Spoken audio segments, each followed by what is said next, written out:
નમસ્કાર ફ્રેન્ડ્સ, આજે આપણે એક નવી મુદ્રા જોઈએ જેનું નામ છે શંખ મુદ્રા. આ મુદ્રા કરવાથી એનો આકાર શંખ જેવો બને છે, એટલે એને શંખ મુદ્રા નામ આપ્યું છે.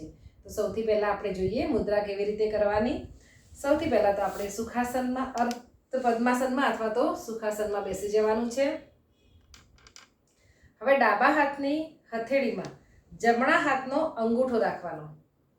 ત્યારબાદ ડાબા હાથની 4 આંગળી એને આ રીતે કવર કરી દેવાની. જમણા હાથની પહેલી આંગળી અને ડાબા હાથનો અંગૂઠો આ રીતે ટચ કરાવી દેવાના. આ થઈ આપણી શંખ મુદ્રા. આ સેમ વસ્તુ આપણે બીજા હાથ વડે પણ કરી શકીએ છીએ.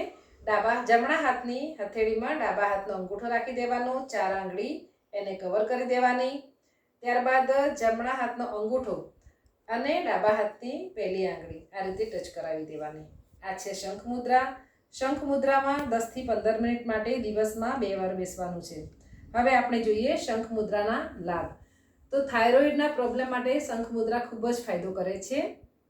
બીજું, વિશુદ્ધ ચક્ર સાથે સંકળાયેલી છે, એટલે ગળાના બધા જ પ્રોબ્લેમ, જેમ કે ગળામાં સોજો હોય, ગળામાં દુખતું હોય, કાકડા થયા હોય, અવાજ બેસી ગયો હોય, ગળામાંથી અવાજ બરાબર ના આવતો હોય, આ દરેક પ્રોબ્લેમ માટે શંખ મુદ્રા ખૂબ જ ફાયદો કરે છે. બોલતી વખતે જીભ અચકાતી હોય તો પણ આ મુદ્રા ફાયદો કરે છે.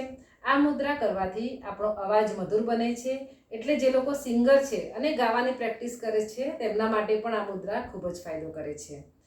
બીજું, આ મુદ્રા પાચન તંત્ર સાથે સંકળાયેલી છે, એટલે પાચનના પ્રોબ્લેમ માટે આ મુદ્રા ખૂબ જ ફાયદો કરે છે. પાચન સારું કરે છે, આપણા આંતરડા મજબૂત બનાવે છે. પાચન સારું કરે છે એટલે કિડનીના પ્રોબ્લેમ માટે પણ ફાયદો કરે છે, અસ્થમામાં પણ ફાયદો કરે છે, સ્કિન પ્રોબ્લેમ માટે પણ ફાયદો કરે છે. તો દિવસમાં 2 વખત 10 થી 15 મિનિટ માટે શંખ મુદ્રા જરૂર કરીએ.